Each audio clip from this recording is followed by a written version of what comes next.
It's 2:40 on Wall Street. We do check markets all day long here at Bloomberg. After an almost 1% advance, S&P 500 index is just about at the low of the session. Right now, looking at a 9-point drop. The S&P at 5473 was trading above 5,500. Right now, the S&P is down by about 0.2%. The Dow lower by 117 points, now a decline of 0.3%. While NASDAQ is down 28, a drop of 0.2%. Wall Street's enthusiasm is fading in the final stretch of a solid quarter for stocks that saw the market hitting multiple records. 10-year, 4.33%. The 2-year, 4.71%. We've got spot gold just about flat on the day, $23.26 the ounce, and West Texas Intermediate crude down 0.5%, $81.32 a barrel. Nike shares are plunging after the world's largest sportswear company's full-year outlook missed expectations, reinforcing investor concerns about waning demand and ground loss to German rival Adidas. Nike down now by 20.3%. Recapping, stocks are lower, S&P down 7, down 0.1%. I'm Charlie Pelleton. That is a Bloomberg Business Flash. Thank you so much. Charlie Pellet there with an update on the trade. All right, we are, as you know, we keep saying it, wrapping up the month of June. Incredible. Second quarter. Time flies. And the first half of trading in 2024. Yeah. Okay, as we get ready to do that, Wall Street traders sent stocks toward fresh all-time highs as signs of a cool down in inflation reinforced bets that the Fed will be able to start cutting interest rates this year. We talked about that a little earlier. Yeah, we did with Molly and Michael McKenzie. Hey, equities extended, though, this year's rally. We did see the S&P 500 hitting 5,500. We're back below that. And we did see the NASDAQ 100 briefly surpass the historic 20,000 mark. We're back below that as well. So we've been bouncing around here, Tim. Okay, so we got with us someone from our MLive team who can tell us about stocks rising until they drop like a rock. It is a recent story. Christina Kino is Bloomberg News managing editor for Bloomberg's Markets Live blog. She's here in our studio. We're going to get to that story in a minute, but we've spent a good portion of our program talking about the sort of hangover, I think, that people have from last night's CNN presidential debate. What kind of commentary and comments are coming in after that? Well, Tim, I think there's a little bit more concern, shall we say, in markets, because I think prior to this, there really was the sense that, oh, you know what, we can probably ignore the election until we're much closer to November. But I think yesterday's debate just really heightens the uncertainty surrounding Biden and whether he is going to be able to contest Trump sufficiently when it comes to November. And so I think there is a little bit of concern now among analysts. We are seeing, for instance, strategists as Barclays recommending some strategies that will protect you against inflation, especially because we know that tariffs are one thing that Trump is particularly keen on. So wait, so are you saying that the analysts at Barclays are saying if a Trump victory comes, we could see higher inflation as a result of tariffs? That's exactly that, Tim. I mean, they are focusing on the potential for higher prices just because we know that Trump, during his previous presidency, had hammered home a lot of the points about tariffs. He did say last night, he repeated again the claim that tariffs, we bring in so much money from tariffs, again, representing, I think, that many economists would argue, a disconnect with who actually pays for tariffs, which oftentimes is the end consumer who pays higher prices that are passed on to You're them. so much calmer than I am, because I think I was yelling at the screen like, no, we consumers will pay for that. But our Michael McKenzie was saying that we could see it in the U.S. rates curve. If you look at the 10s, the 30s, like this expectation that if there is a win by Donald Trump and things like tariffs, you know, just talking about more debt, if you will, being issued. And so you're going to see that play out in the market. All right. So should we talk about what we're wrapping up today? Let's talk Are you about ready? it. I'm Okay, ready. so we said we're wrapping up the month, the quarter, and the first half of the year. First up, the first half, a bit of a wild one. Absolutely. I mean, that's probably the tamest way you can describe it, Carol. But yeah, there's been a lot of twists and turns for sure.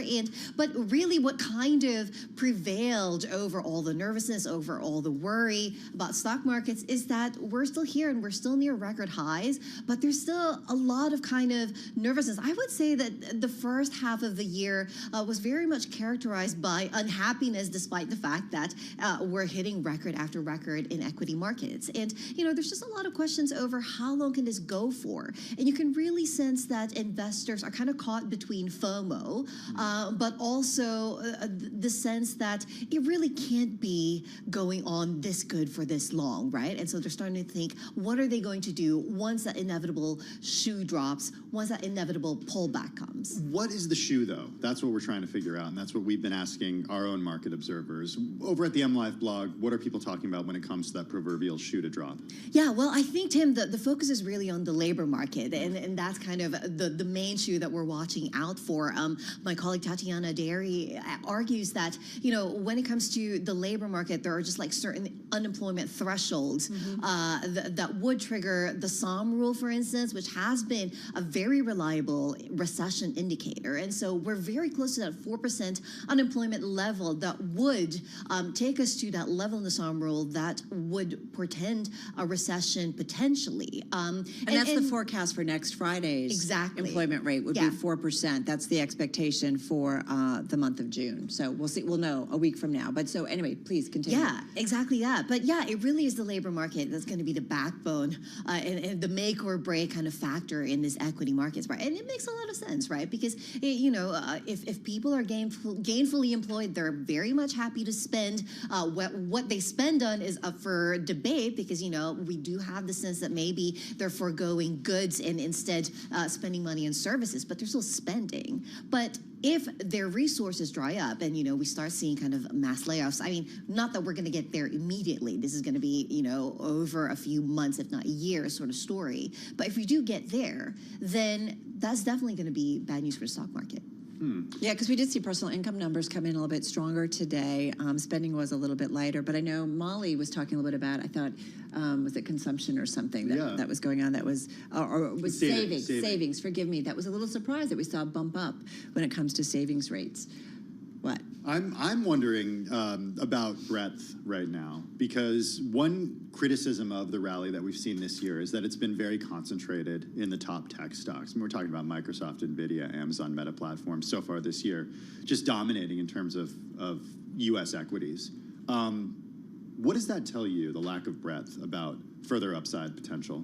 Well, I mean, it definitely is one of the reasons why there is such nervousness about this, right? The fact that your stock rally is built on just a really small number of stocks that, yes, they seem to have a lot of momentum right now, but again, it only takes one or two external factors to kind of unseat a lot of that optimism. And again, if we're bringing this back to the potential for instance, in the presidential election outcome in November, if one of the potential outcomes is inflation, that's not necessarily going to be good for the tech sector, right? They're very inflation-sensitive sectors. And so if your rally is built primarily on that sector, then that's definitely a reason to worry. Well, I guess my always question is, okay, then do investors, as long as the economy continues to grow here in the United States, do investors maybe start to think, okay, there are some numbers that haven't enjoyed, not some numbers, some companies and their share prices that haven't run up like we've seen in that small group of like mega cap tech names. So does the rally broaden out potentially? Could it?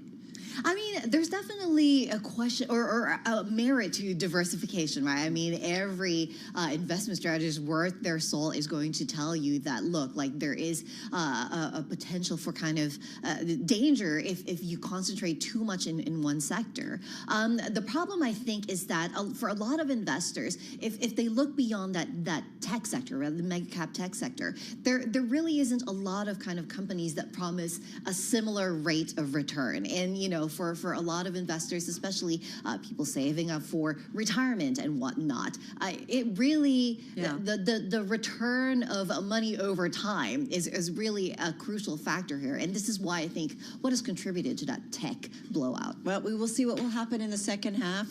Michael McKenzie was talking about the importance of the labor market, certainly in the second half. Remember, the Fed has a dual mandate. It's inflation and the labor market. So if that starts to come undone and crosses a certain threshold, that could be problematic. And also keep an eye certainly on the bond market and the bond market reaction to all this, given that we didn't hear last night a big idea of not spending as much. No, exactly. From the government. No. And, people have said that in an election year or, that everybody's like, we're going to spend because everybody wants to get some money, and everybody wants to get the voters, right? So you say you're going to be spending. I don't want to use the word pander, but there's not a better word. Like, you have to pander to different groups. Yeah, exactly. So that's why you tend to see it. Christine, thank you so much. Really appreciate it. Our Christina Aquino, Bloomberg News Managing Editor for the Bloomberg's Market Live blog.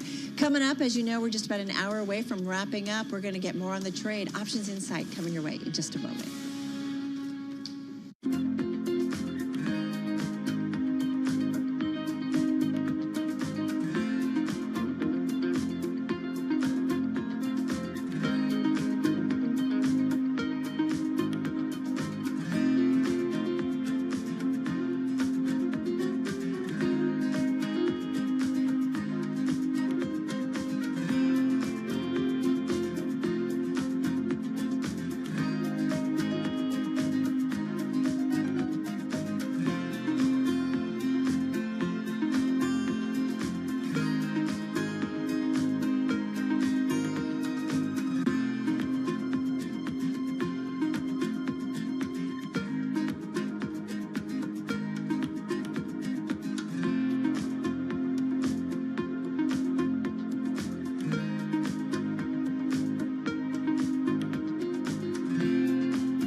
The way I think about culture is they call organizations superorganisms. It's a collection of people, but the collection is greater than the individuals combined. So 1 + 1 is not 2, ideally it's 3 and greater. So if you were to look at a single person, a person has a set of core values, they may have dreams and aspirations. If you kind of map that to an organization, you can also think of the culture as your core values, personal core values turn into corporate core values, your organization's strengths and weaknesses. All those things collectively combined is something that we kind of put a label on it called a culture.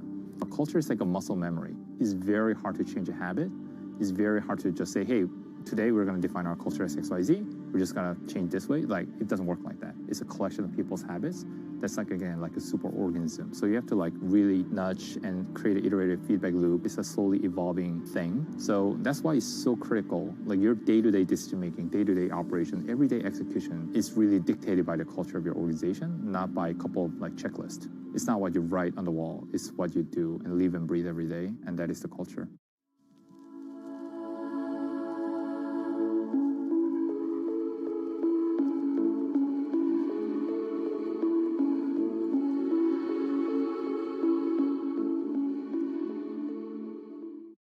Four times faster, according to Bloomberg News calculations off official data. Again, Apple shares trading lower today. We've got Apple down now by 0.3%.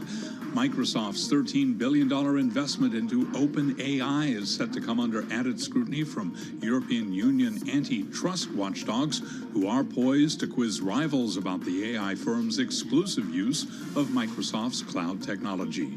Meanwhile, more Microsoft customers are learning that emails they exchanged with the software giant were hacked by a Russian group as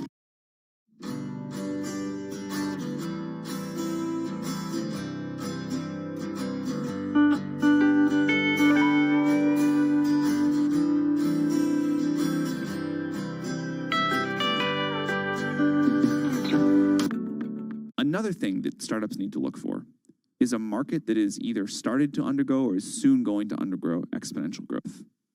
I think this is actually related to one of the biggest mistakes investors make when evaluating startups. Investors always say, well, what's your growth rate? We care about the growth rate. Investors will forgive smallish revenue today if it's growing quickly. For some reason, people don't think about markets this way. But if you think about the most important startups, they are the ones that I start in small markets that are growing very, very quickly. 11 years ago, the market for iPhone apps was $0. It's now huge. And I think if you only think about the TAM today, you'll make a big mistake. What you really want to do is identify a market that's going to grow every year and be able to ride that up elevator.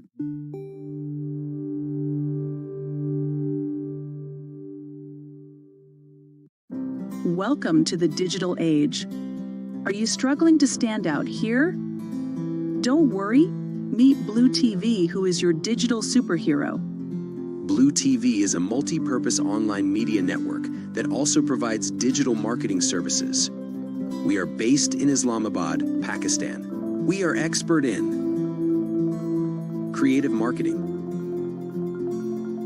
social media and digital marketing, search engine optimization, web design, page rank, and SERPs, video editing, recording and production. So, what are you waiting for? Pick up the phone and call or WhatsApp Blue TV on given number, or visit our Facebook page at facebook.com/blue.online.tv. With Blue TV, your business growth will be skyrocketed. I want a bank that shows me what I spend instantly. We're Monzo. Give us a go. See?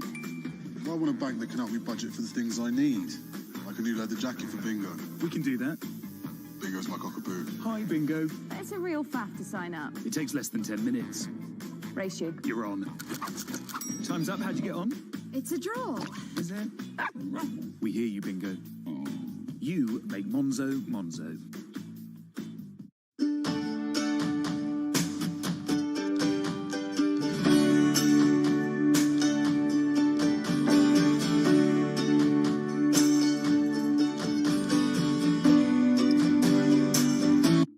My general advice is continue to seek out companies or people that are maybe one stage or two stages ahead of you. And I think this is generalizable to not just to startups, but anyone seeking fast growth in their own professional lives, in their careers too. What does greatness look like? Try to seek out people who've been there, done that before, and then try to not connect with one, but try to interview 3, 5, 10 people to see what is a general pattern of greatness that look like that will get you to the next level of the company, next stage, maybe a year, 12 months from now, 24 months from now. Seek out people who kind of went down that path a few times. Then you'll start to find this pattern that start to emerge. What are things that you need to have 12 months from now, 24 months from now that you currently don't have? Then try to like build a path towards that. Almost like Amazon's or Jeff Bezos' mantra of working backwards.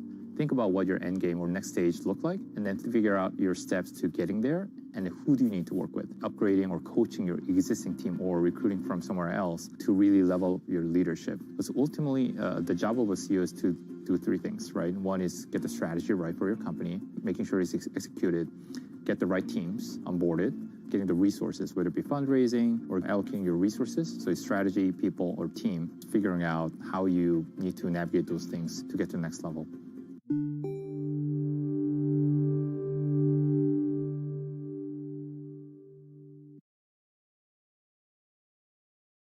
Come in and buy out-of-the-money call options that typically cost about 50 cents, and he buys them in bulk. The last one that we know that he did was some August out-of-the-money calls up around the 40, 45 strike or so. So I don't think these September 30s were him, but with everything going on and with the election coming up, I would think he's going to be pretty active in the coming months. Yeah, quite a few factors out there, not to mention the geopolitical situation to also concern investors. Scott Bauer, Prosper Trading. Trade and business stories. Thank you very much indeed. We move into the final hour of the first half, the quarter, the week, and we have got stocks lower across the board right now. A lot of red on the screen with the S&P giving up a 1% gain earlier on, down now by 0.2%, down 12, close to session lows. The S&P, by the way, was trading above 5,500, 54.70 right now, looking at a drop of 0.2%. The Dow down 0.3%, now down 144 points. Nasdaq down 38, a drop of 0.2%. 10-year at 4.34%, 2-year 4.72%. Gold down $3 the ounce to $23.24, a drop of 0.1%. And West Texas Intermediate crude down 0.6%, $81.27 for a barrel of WTI. Bottom line here, Wall Street's enthusiasm fading in the final hour of for the quarter for stocks that did see the market hitting multiple records. As for the market backdrop, Liz Ann Saunders is chief investment strategist at Charles Schwab. We know the S&P's at an all-time high, NASDAQ at an all-time high. You've had no more than a 5% drawdown in the S&P, only 7% drawdown in the NASDAQ, but that's at the index level. In the case of the NASDAQ, the average member maximum drawdown just year to date is 39%. So there's a heck of a lot of turmoil and churn and rotations going on under the surface, which I do think reflects all of these uncertainties that we all talk about on a day-to-day basis.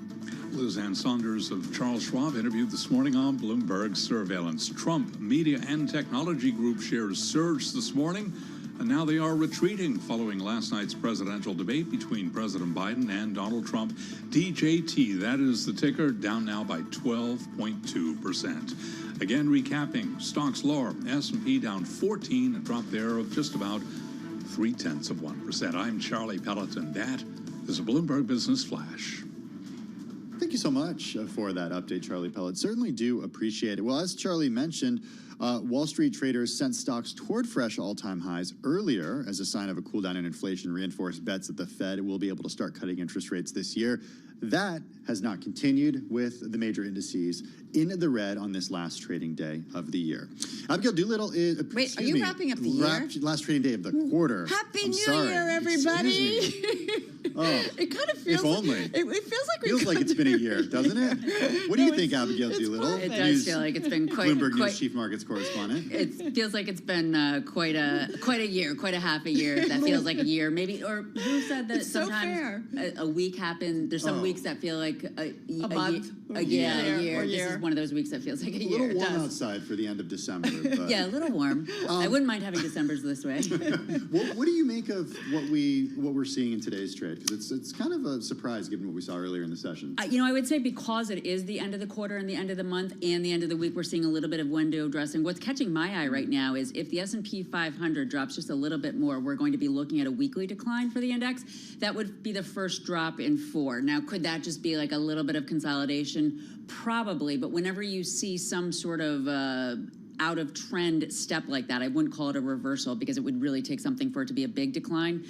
It's worth noting, especially given the fact that the highs today on the week up 1%, and it's a similar story for the Nasdaq 100 right now, just hanging on to a small gain of 0.3% earlier, up 1.6% on the day. The Nasdaq 100 making an equal move, about I think at the highs it had been up 1.7%, now down about 0.1%. So small declines, but it's the reversal, the bearish reversal that really stands out. Yields could be a piece of it. We do have yields higher. That 2-year yield at a 4.72 up 1 basis point. They've moved around a bit today, Yeah, they did because they were down earlier. So investors really shuffling things around. Where we don't have a lot of movement, major currencies, Bloomberg Dollar Index down ever so slightly. We were just speaking about that VIX. It's in the complacent territory of a 12 handle. I think everybody's just saying, okay, let's just make it to the end and then next. And then the focus goes on to earnings in the Fed in the month of July. Can we talk about the election years Absolutely. and what we typically see? And I don't know if anything is atypical this year, but walk us through some of that. So what we usually see in an election year is the S&P 500 rising. That has been true for all years except for 4 going back to 1929. And those years where the S&P 500 did not rise in an election year, it was because unusual events were happening. In 1932, it fell, and that was the Depression. In 1940, that was between the Depression and World War II. In 1987, that was Black Monday. Right. And then in 2008, the financial crisis. Outside of that, no matter who wins, the S&P 500 does rise. So the odds are, unless there's some unusual black swan event between now and the end of the year, the December year, we will probably see a gain for the S&P 500. But you really can't rule anything out necessarily, given the geopolitical tensions. I mean, I think that's a wild card out there that's perhaps underappreciated. We're kind of used to the headlines, but some of those realities could be potentially very scary. Are you...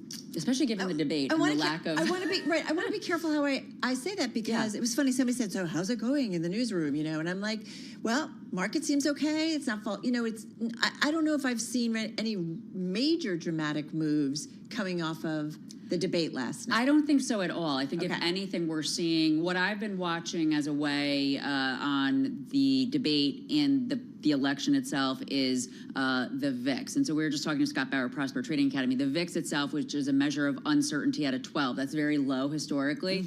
Over the long term, where it should be, quote unquote, is probably more toward an 18, 19, 20 handle. When we go out to October and we go out to November and we go out to January of next year, we're anywhere between a 17 and an 18. So it tells you that investors are reconnecting to the possibility of a reality that could be a little bit less sanguine than it is right now, that there could be a little bit more challenges. It doesn't mean that it will happen, but what's really interesting is yesterday, the VIX curve out at those levels was just a little bit higher than it is today. One thing investors hate, uncertainty. So the predicted odds on the presidential race, whether you like it or not, and I'm just the messenger here. I take no stake in the message at all.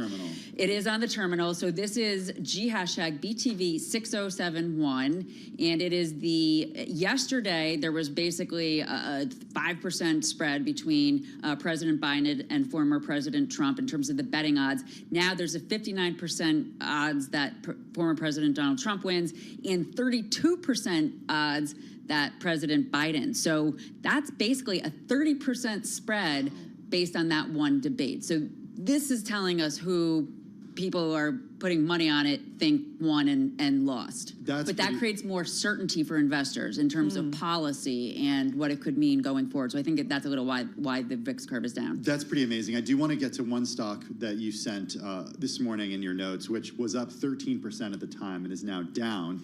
And it is DJT. Yes. The company that is traded representing Truth Social. Now it's down. Yes. How do you explain? I understood why it rose this morning. How do you explain the decline? Well, into yesterday's debate, the stock on the week had been up 40%. So I think that it had really priced in the possibility of a stronger performance from the former president. Now on the week, even with today's decline, it's up 16%. I believe it's a relatively illiquid stock. So I think that some people who made money, within 2 or 3 days, you make 40%, they're taking chips off the table. Because let's face it, what's really behind that? I mean, if anything, everything is uncharted territory with the former President Donald Trump. But it's uncharted territory in terms of this company. What's the conflict of interest? If he is elected and he gets to put more money in his pocket via this stock, there seems to be something that doesn't quite sit with me right. But there's nothing in the SEC handbook around that, because again, this has not existed before, where you have a president who has a publicly traded company with his name in it. Well, it's like having Elon Musk communicate to the world through X to some extent. Like and maybe it's on a different level, but you do wonder if this is if he does go back to the White House, and this is how he communicates largely with the world. But it is, it's a 21% swing today. And as you said, not necessarily very liquid. But it's interesting that it's down. It is interesting that it's down. I don't think that, at the end of the day, I'm going to smooth it out on the week. So at the end of the day, it's hugely volatile. It's hugely volatile, just like the former president. It's hugely volatile, just like this presidential race. But again, because the betting odds and the perception of who won and who lost has created a little bit more certainty, I think that's why things are calming down a little bit. Abigail Doolittle, Bloomberg News chief markets correspondent here in our Bloomberg Interactive Wrapping up the studio. first half, not the year. Yeah, Happy New Year, Abigail, as they say at the end of the quarter. Happy New Year. I'd break open some champagne right now. Okay, so that's the market backdrop today, Carol. Now to the political backdrop. Yeah, go ahead. Well, and more on the debate, right? Heard around the world, to be fair, that no doubt has folks on the left concerned. President Joe Biden's debate performance, raising new questions, we talked about this earlier, about whether Democrats have any other options in November if the 81-year-old president, Tim, is no longer willing or able to campaign. We got with us Bloomberg News White House and politics reporter Gregory Cordy. He writes about how it could work. Gregory joins us from our Washington, D.C. bureau.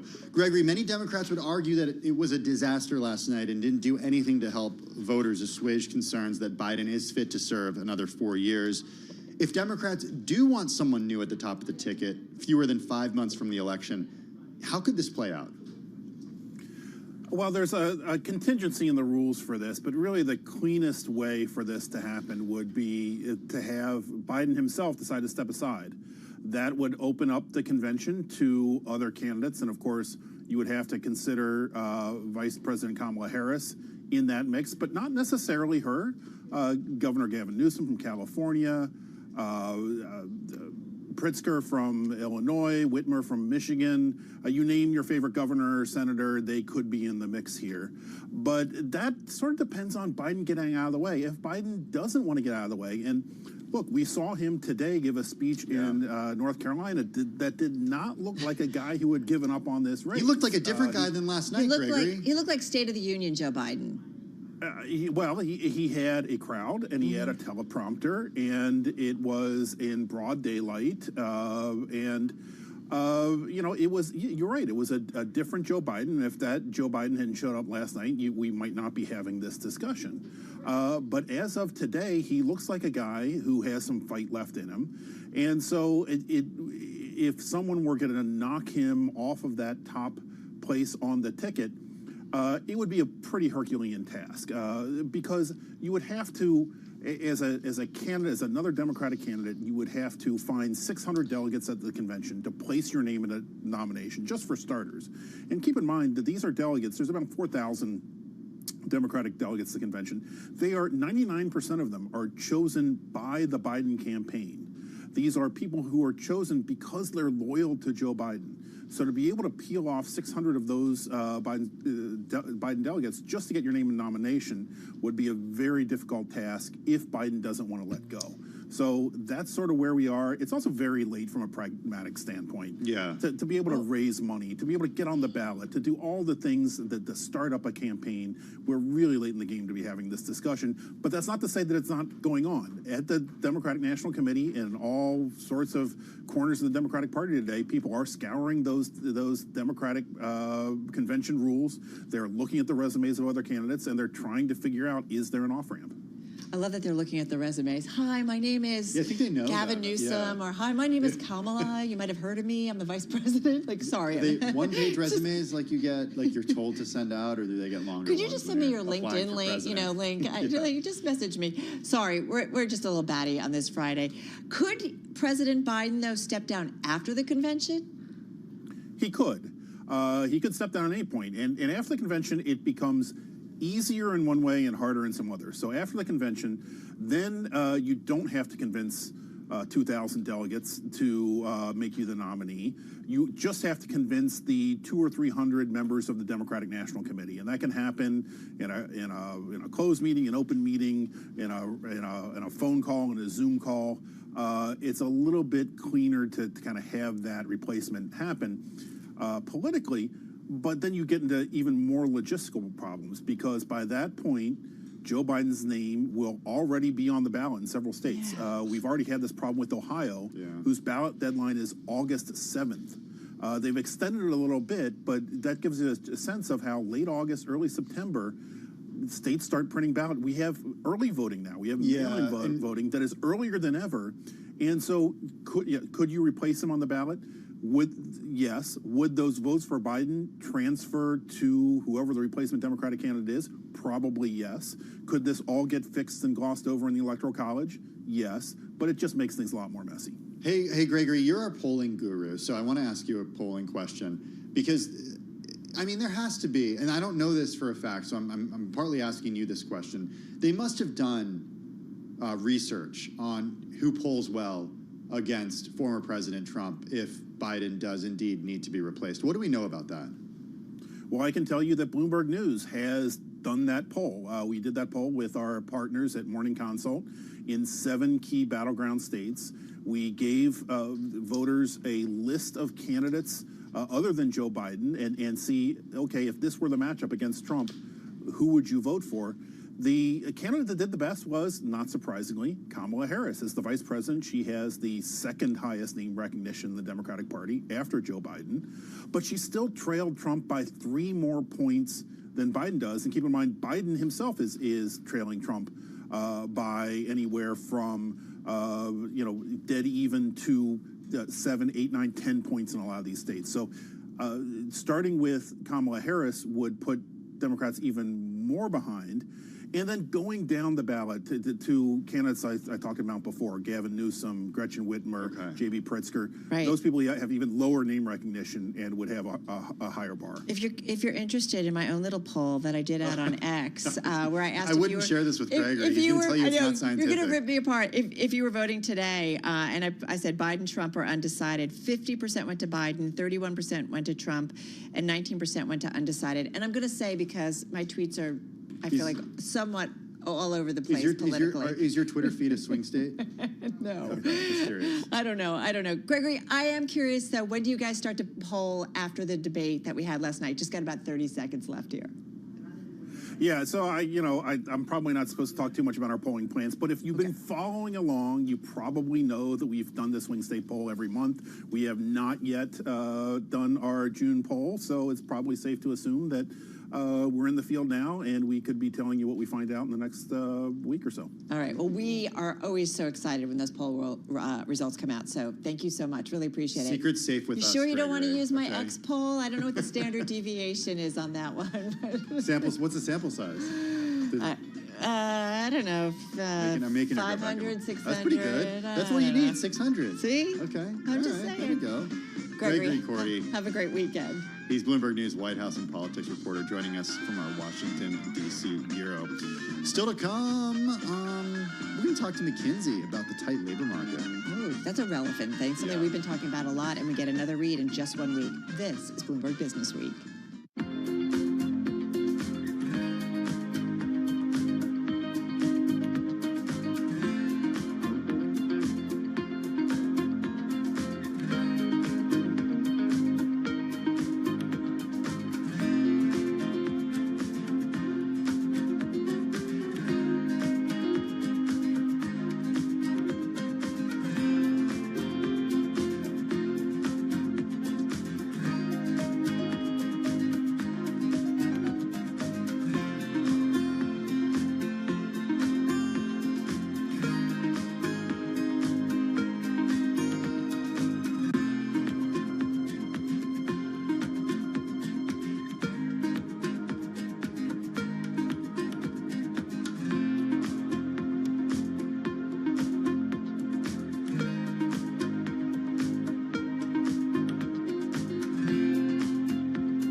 on Wall Street. We do check markets all day long here at Bloomberg. We have got 39 minutes until we wrap up the week, the month, the quarter, and the first half of the year. Stocks lower across the board, not just lower, worst level of the day right now on the S&P 500 index, bouncing along the bottom, down 14 now. S&P at 54.68. Keep in mind, we were trading above 5,500 in the early going, down now by about 0.3%. The Dow just above 39,000, down 150, drop right now of 0.4%, while NASDAQ is lower by 48, a decline there of 0.3%. NASDAQ 100 index also giving up earlier gains, down 32 now, a drop there of 0.2%. 10-year 4.34%, with a 2-year that's yielding 4.72%. Gold down $3 the ounce to $23.24, down 0.1%. And West Texas Intermediate crude down 0.5%. The Fed's preferred measure of underlying U.S. inflation decelerated, household spending rebounded, and incomes did show solid growth, offering some hope that price pressures can be tamed without lasting damage to consumers. As for the market outlook into the second half, Danielle DiMartino Booth is the CEO and chief strategist at QI Research. She was interviewed this morning on Bloomberg Intelligence. I think the stock market does hang in there, historically speaking, until the Fed actually cuts rates. Stocks are very well behaved. It's only after the Fed actually makes that rate cut, no jawboning, no quantitative tightening or quantitative easing, but actual rate cuts that start, then you see stocks correct. Then you see stocks decline. Danielle DiMartino Booth of QI Research. Bottom line here, stocks lower across the board. Cannot ignore Nike. That stock now plunging after earnings, down by 20%. S&P down 0.3%.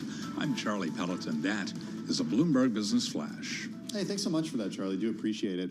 Well, we are all talking about that debate last night. Fair to say there wasn't much discussion of policy in the debate, though each candidate did try to make their case that the economic policies that they have are better for the country. The former president made the case without offering any evidence, Carol, that immigrants are coming into the country and taking jobs from Americans. You heard him say this a couple times. He did, several times. And what's true is that the unemployment rate is right now hovering around historic lows. And even though things are cooling a bit, the labor market remains tight. We get another read on jobs next Friday when the June payrolls numbers come out the day after the 4th of July holiday.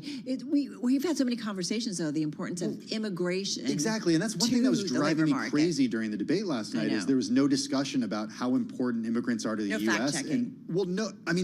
If without immigration in the U.S., we would not have enough workers to fill jobs. I mean, we've talked about this so much. Right. It would put more kind of inflationary pressures out there. Okay, so to that end, our next guest argues that a tight labor market in advanced economies like we see here in the U.S. is a long-term trend that could continue as workers get older, and that has some serious economic implications, and they're not pretty. Olivia White is senior partner at McKinsey & Company. She's also the director of the McKinsey Global Institute. She joins us from London. Olivia, what did you find in this most recent report?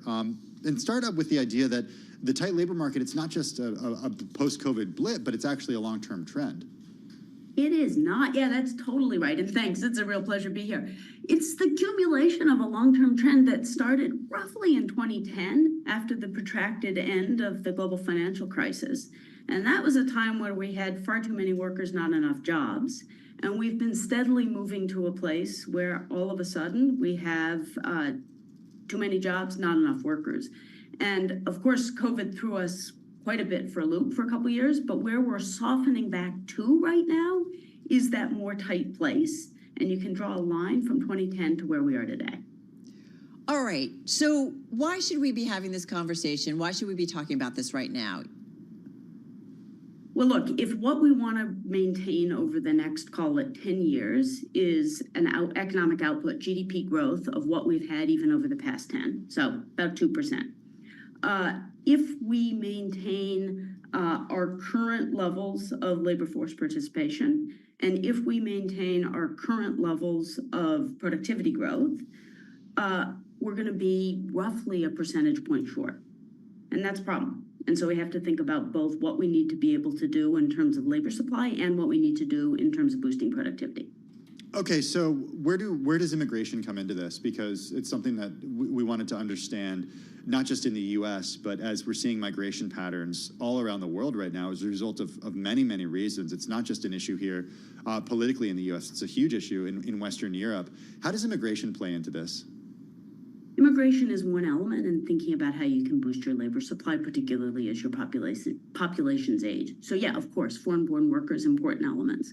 Other important elements to consider is both the female labor force participation ratio, but also how much everybody at every age, and particularly older people, say people above about 55, are working. So all of those things create an important mix that, frankly, as you said, every country across the developing world has to think about.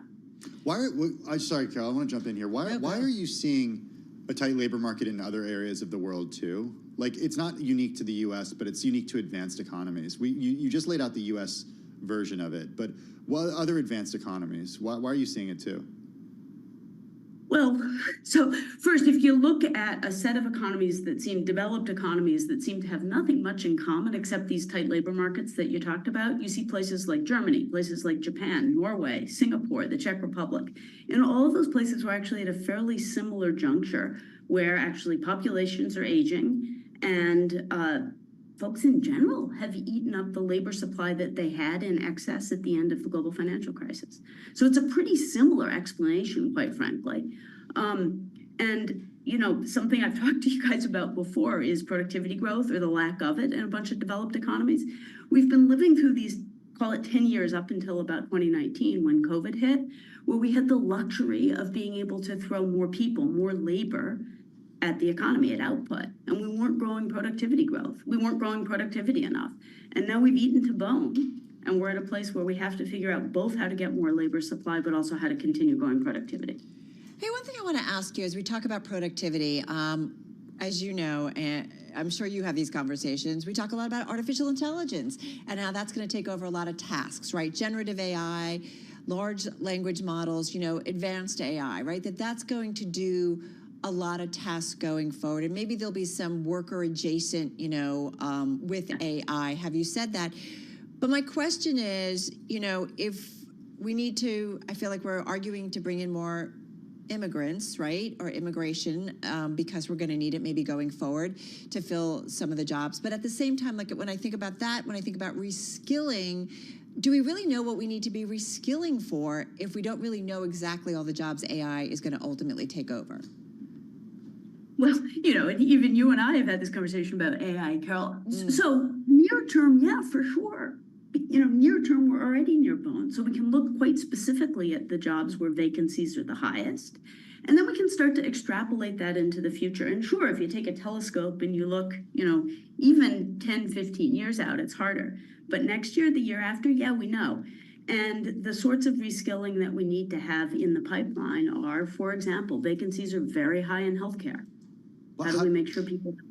So how do you address that? I mean, immigrants make up a huge portion of healthcare workers, at least in large cities. We know that. Sure, but you could also, for example, we were just talking about, you can increase productivity of healthcare. You can help educate younger people so that makes it easier for them to shift into other healthcare-related jobs. So you know, this is not a one bullet solution type thing. You got to do productivity, and you got to think about boosting the labor supply along multiple axes. Foreign-born folks, absolutely, but also increased participation of everybody else. Do we need to also have policies to encourage people to have babies, as Elon Musk suggests?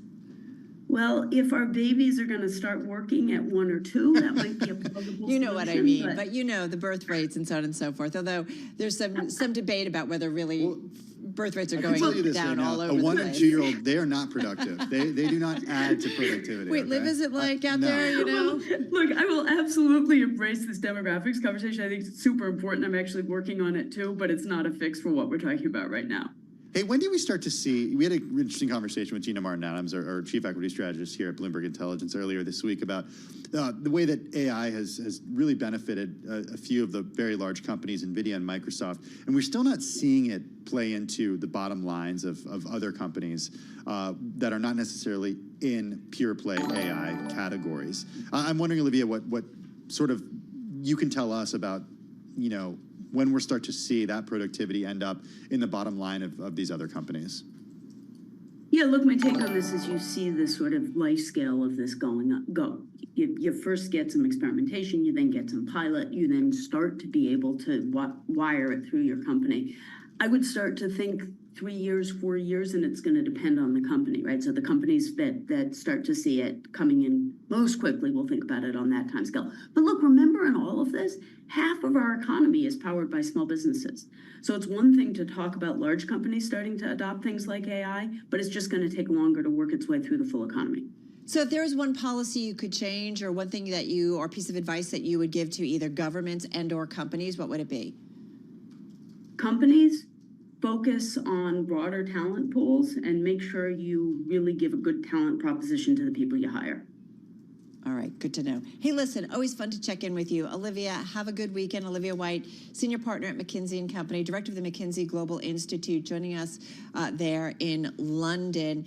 Folks, we've got about 28 minutes left in today's trading session. Taking a look at the equity trade, we're seeing a little bit of another leg down, so moving pretty much to our worst levels of the session. What does it mean? Well, the S&P is down not quite 0.5%, so down 25 points. Dow Jones Industrial Average also down about 0.5%. Yeah, dragging the S&P 500 lower on this day. Amazon, Nike's down 20%, Nvidia down 0.7%. On the flip side, you have JP Morgan higher by 1.4, United Health by 1.5, and Wells by 3.1%. Yeah, NASDAQ 100 too, also down about 0.5%. So we're going to head over shortly to our TV colleagues and count you down to the close on this Friday, but we're not quite there yet. Not quite there. Before we get there, let's get a check on the latest world and national news with Amy Morris in the Bloomberg 99.1 Newsroom in Washington, D.C. Hey, Amy.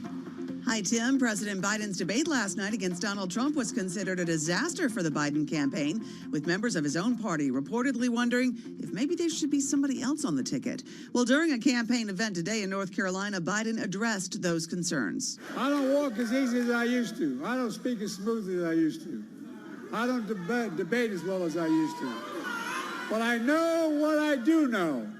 I know how to tell the truth. Biden referring there to the number of falsehoods and exaggerations made by Donald Trump during the debate. Trump also refusing to commit to accepting the results of November's election. The Supreme Court sided with the January 6th Capitol riot defendant in a ruling that could affect hundreds of prosecutions.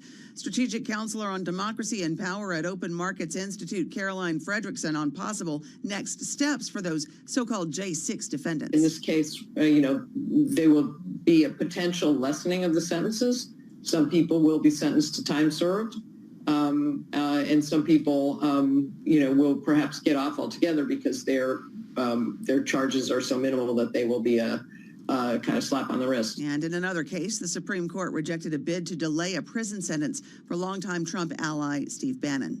A divided court threw out a decades-old legal doctrine that empowered federal regulators to interpret unclear laws, issuing a blockbuster ruling that will constrain environmental, consumer, and financial watchdog agencies. The 6-3 decision overturned the 1984 decision known as Chevron. More decisions are coming from the High Court on Monday, including a ruling on Trump's immunity case. Chief Justice John Roberts announced that Monday is the last decision day of the term. Global news 24 hours a day, and whenever you want it with Bloomberg News Now. I'm Amy Morris, and this is Bloomberg.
3:40 on Wall Street. We do check markets all day long here at Bloomberg. We've got 20 minutes to go until we wrap up the week, the month, the quarter, and the first half. Stocks lower, slight bounce off the bottom right now.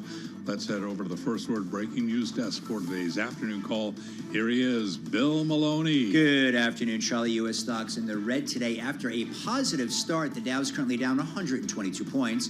The S&Ps are off by 16, and NASDAQ is lower by 0.4%. The U.S. 10-year yield at 4.35%. Gold is down 2. Oil trading in the red, and Bitcoin, that's down by 1.9%. Among the main 11 S&P sectors, leaders were energy and tech. Utilities were under pressure, and leaders to the upside in the Dow, Salesforce and UNH, while Nike plunged 21%. That's the most ever after earnings, and led to the downside.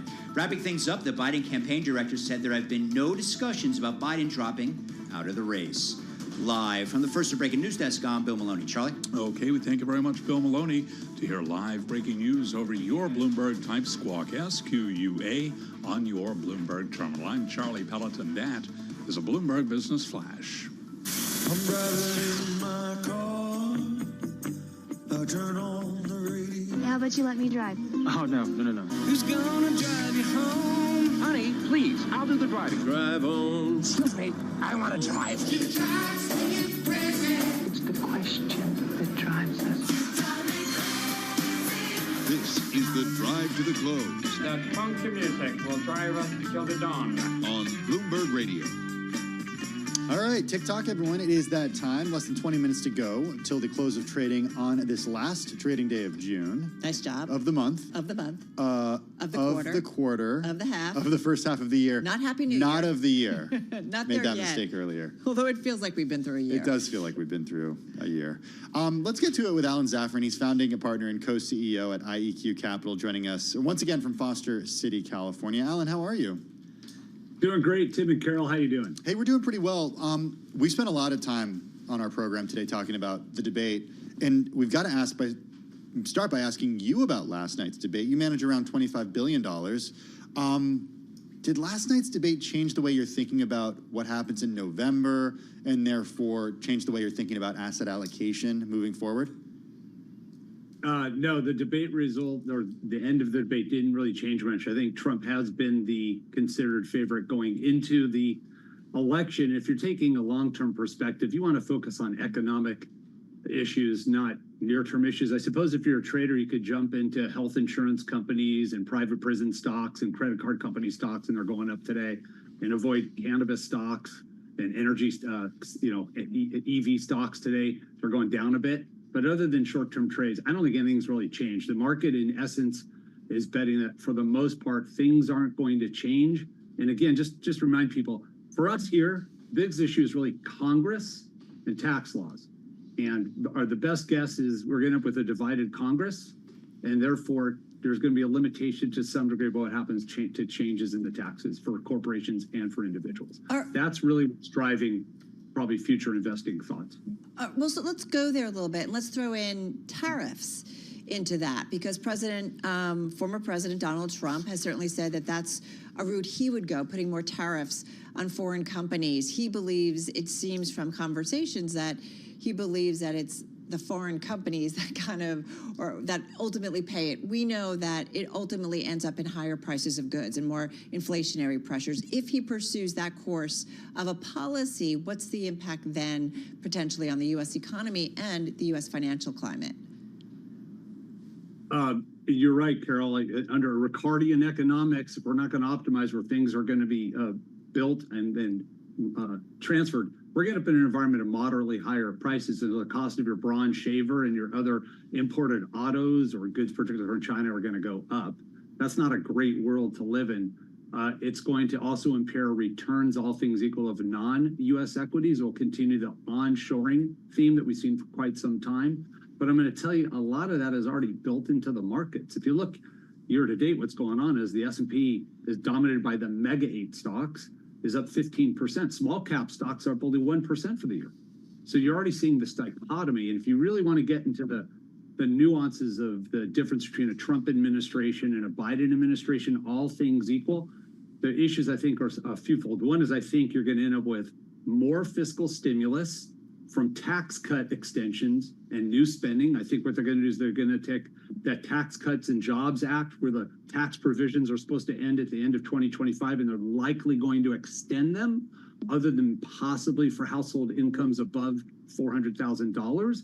And I think the other issue is I think you have less predictable central bank policy. I think there's a chance if we have a Trump administration, there's a greater likelihood Jerome Powell gets replaced as the Fed chair. So I think you're going to be in a world of slightly higher, all things equal, elevated prices, slightly more inflation, a little. I think you have less certainty about who's running the Fed in the short run. I think under both administrations, you're going to see fiscal stimulus either way. I don't think you're going to see changes in the Affordable Care Act. I don't think you're seeing changes in Medicaid cuts. You're probably just going to see moderately higher China tariffs. But again, Congress could get involved and mitigate what a otherwise Republican administration might want to do. Alan, when does the bond market start to care? It already does care. The bond market is fighting the fact we have a slowing economy, pushing yields down with the recognition that you're in a perpetual fiscal stimulus process where we can't balance our budget. So what's really driving the market crazy is the following, Tim. Here's the problem. If you came to me right now and said, Alan, you're a bank. Tim, I'm $34 million in debt, and I also spend $2 million more every year than I earn. Will you lend me money? Of course I wouldn't. But if you're the U.S. government, you're $34 trillion in debt. You spend $2 trillion more every year than you earn, and you get away with borrowing 10 years fixed at 4.25%. That's not sustainable. So the market is trying to discern at what point does somebody say, hey, the U.S. government can't pay its debt back anymore, which would put insane pressure on yields to go higher. But as right now, the dollar is our currency of choice across the globe. There isn't a better alternative right now. And in a world of slowing economic growth, all things equal, lower inflation as measured by today's PCE figures, and in a world where there isn't a better currency, yields are going to come down a bit. They're going to come down a bit. Interesting. You think the outcome of the election is a given at this point? No, it's never a given. I mean, even though I think it's a foregone conclusion that Biden will be the pick, there are some modest, and I mean relatively modest possibility they'll choose a different candidate. But I think yesterday's debate lessened Biden's chances of winning the election, but it's far from over. A lot can happen between now and then. But whatever was already built into expectations has increased the possibility that we'll see Trump as president. It's way too early to reach that conclusion. How much do you think, too, potentially, I'm just thinking of some of the conversations we've had today, and you mentioned Jay Powell and, the risk of him being replaced, but I also do wonder about the dual mandate, just generally of the Fed, right? It's inflation, it's also the labor market. 1 week from now, we're going to be all over the latest read on the U.S. employment situation. Having said that, is there a concern that the labor market, we're getting mixed, conflicted data, that is starting to come undone, and that's going to be a major risk potentially to the U.S. economy when it comes to spending, when it comes to the cycle and how it plays out. Right, and so whereas large cap tech stocks are trading, the Meg 8 are trading at 31 times forward earnings, the S&P itself, even including them, is only 21 times forward earnings. And you look at mid caps and small caps, they're 15 and 14 times. So that plays into what you're seeing in the small cap and mid cap space. Exactly. The market has already snuffed out that other than if you're not an AI stock or a weight loss stock, you're not really doing so well right now. So the market's already sniffing out kind of that labor market weakness. And interestingly enough, if you look back, about 24 months after the first rate hike is where you really typically see the detriment of labor markets. So we're actually seeing now the effects of the first rate hikes that happened almost 24 months ago. We've talked about that's what's going on. The long and variable lag. The T-shirts particularly, Tim and Carol, in an environment where we threw massive amounts of fiscal stimulus to offset COVID. Right. What we did is elongated and delayed the impact. So even longer in variable impact and lag effect. Alan Zaffron, thank you so much. Have a good weekend. Happy 4th of July. That's just around the corner. Founding partner and co-CEO at IEQ Capital, joining us from Foster City, California. In just a moment, and over to our TV colleagues. We're going to wrap up the quarter and the half. This is Bloomberg.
Company news headlines on Bloomberg Radio.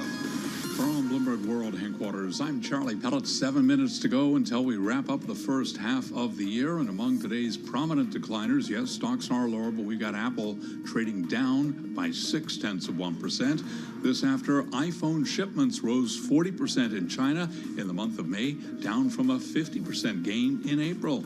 And with more, here's Bloomberg's Ed Ludlow. The point is that Apple had a really tough first quarter, January through March, where sales not only kind of were down, but you saw domestic handset makers gain market share. Then we entered kind of a heavy period of discounting, and that June sales season seems to be going well for Apple as it stands. There are a number of sort of onshore e-commerce events and domestic discounting events. So it's showing some stabilization. Bloomberg's Ed Ludlow. Again, Apple shares down right now by 0.7%.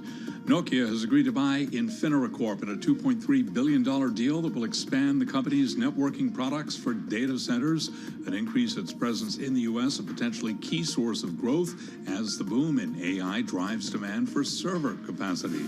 Nokia up today by 0.3%, and shares of Infinera Corp, based in San Jose, California, up now by 16.3%. Microsoft's $13 billion investment into OpenAI set to come under added scrutiny from European Union's antitrust watchdogs, and also involving Microsoft. More customers are learning that emails they exchanged with the software giant were hacked by a Russian group as part of a previously reported state-sponsored breach. Microsoft shares down 0.6%. Those are our top company stories, and this is Bloomberg. This is Bloomberg Business Week with Carol Massar and Tim Stenevec on Bloomberg Radio and Television. All right, everybody, just about 5 minutes left to go. Getting ready to wrap up, as you know, the week, the month, the quarter, and the half. That's it? Yeah. Wow. Almost there. Almost there. Having said that, we want to get to a story that has certainly caught our attention. I think it's among the most read on the Bloomberg. Oh, yeah. Courtesy of the folks over at Wall Street Journal, Warren Buffett, I'm sure you've heard of him, has refined his plans for giving away one of the great fortunes of the modern era. He gave an interview with the folks over at the Journal. He said that after he dies, close to everything that he has left is going to go to a new charitable trust. The trust is going to be overseen by his 2 sons and his daughter. Yeah, he also made clear his giving to the Bill and Melinda Gates Foundation, to which he has donated billions. That will come to an end. Yeah, he said the Gates Foundation, quote, "The Gates Foundation has no money coming after my death." Okay, so there you go. So he's already given away more than half his shares of Berkshire, the company he took control of back in 1965. We know, built it into a powerhouse. After the latest round of charitable contributions unveiled today, this morning, Buffett owns nearly $130 billion worth of his company's stock. Okay, he is 93 years old, but he said he has not laid out for his marching orders for his kids, Peter Buffett, Howie Buffett, and Susie Buffett. But he did, according to the Wall Street Journal, they write, share his personal perspective about giving. Yeah, that's pretty interesting. It should be used to help the people that haven't been as lucky as we have been. That's a quote from Warren Buffett. The quote continues, "There's 8 billion people in the world, and me and my kids, we've been in the luckiest 100th or 1% or something. There's lots of ways to help people." So it's interesting. And I guess his kids, it says, must decide unanimously which philanthropic purposes the money then goes to serve. Buffett said he's changed his will several times. He arrived at the current plan, the Journal writes, after seeing how his children matured over the years. Yeah, really kind of fascinating, but one of the great fortunes. And so we will see ultimately what. Okay, so his kids, Susie's 71, she lives in Omaha. Howie's 69, lives in Decatur, Illinois. He farms and heads the Howard G. Buffett Foundation. And Peter Buffett is closer to our neck of the woods. He's 66 years old. He lives up in Kingston, New York. And he leads the Novo Foundation. Projects include working with indigenous communities. Back in 2006, Buffett wrote letters to each of the 5 foundations that I guess he was already involved in that laid out his planned contributions. He designated an allotment of shares for gifts to each foundation. 6 years later, he doubled the pledge to his children's foundation. So I think that's the 5 that he's talking about. All right. Folks, we are just minutes away from the close on this Friday. Heading over to our TV colleagues, the closing bell. It starts right now.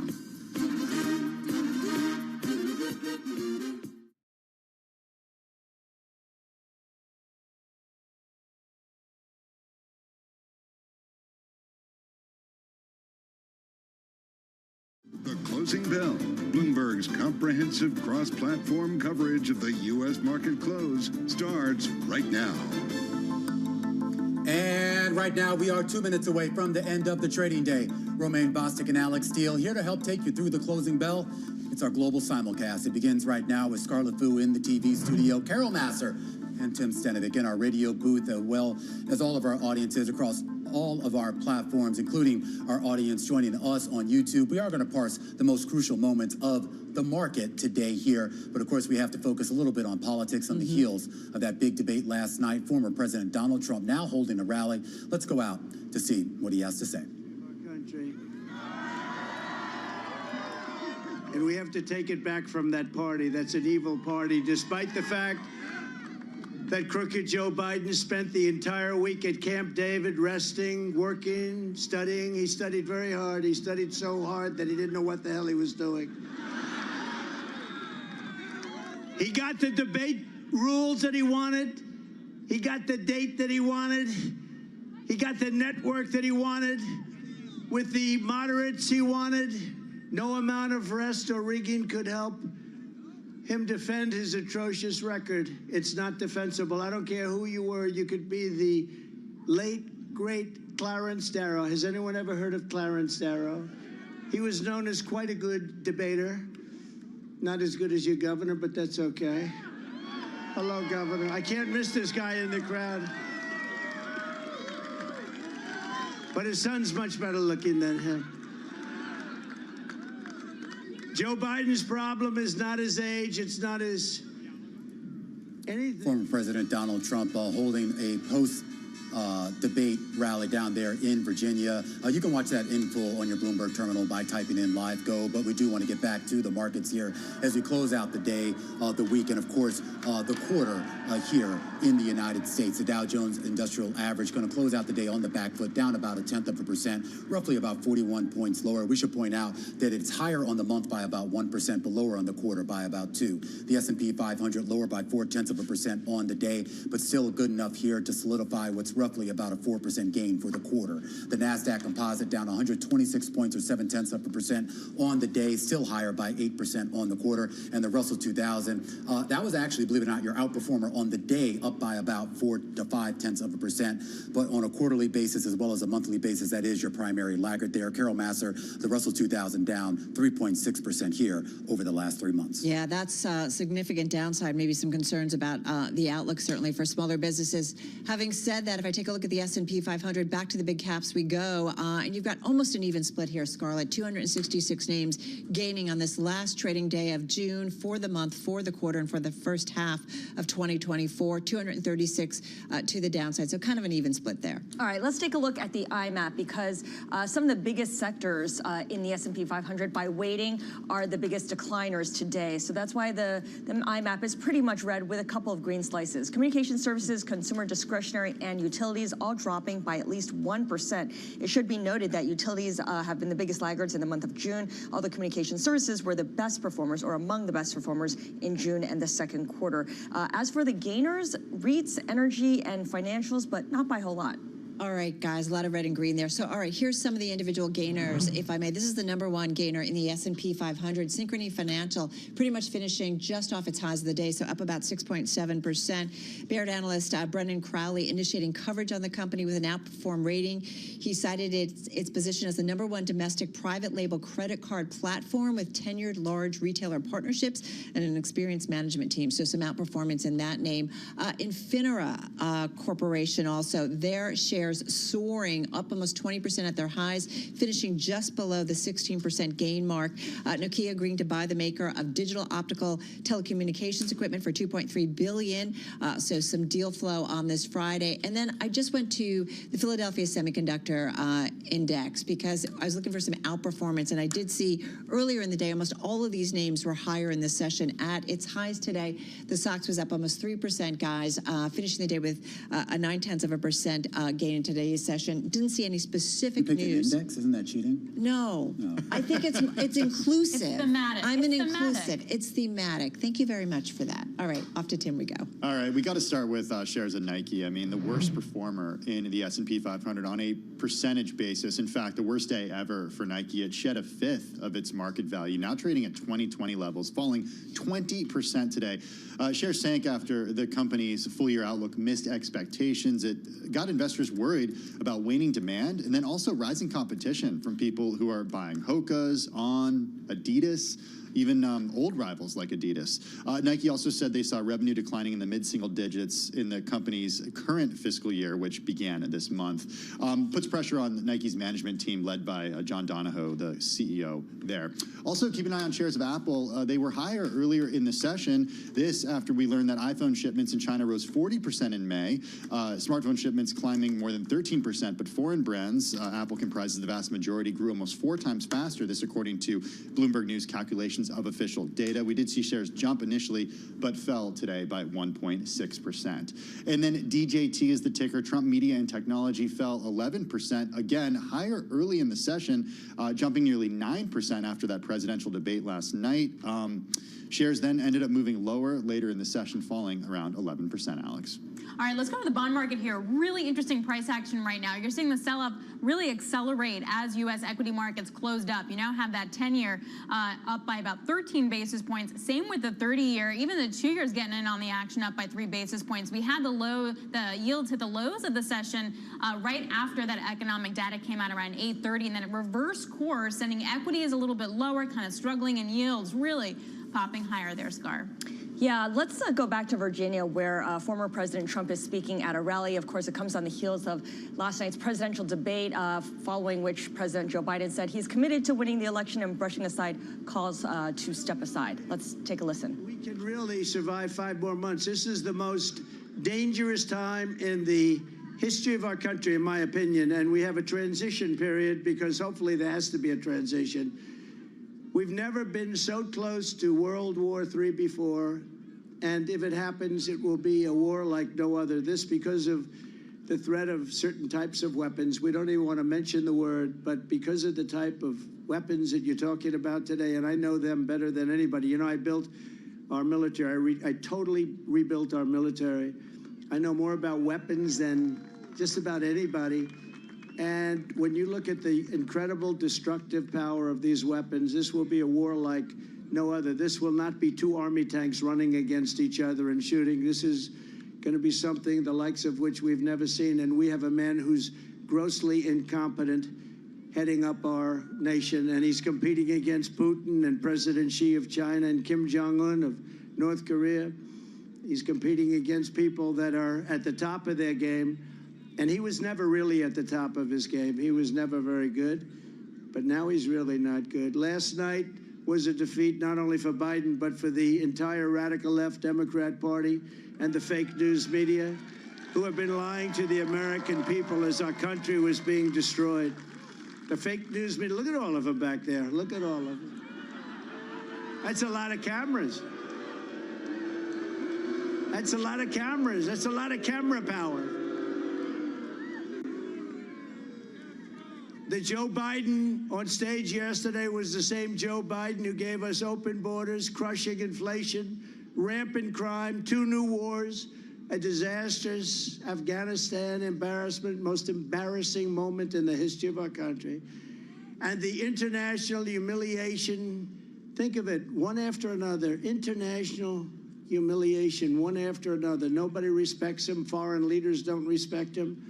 You know, we put up $124 billion more given to Ukraine than Europe. Now, Europe is a lot closer, and we have a thing called an ocean in between us, right?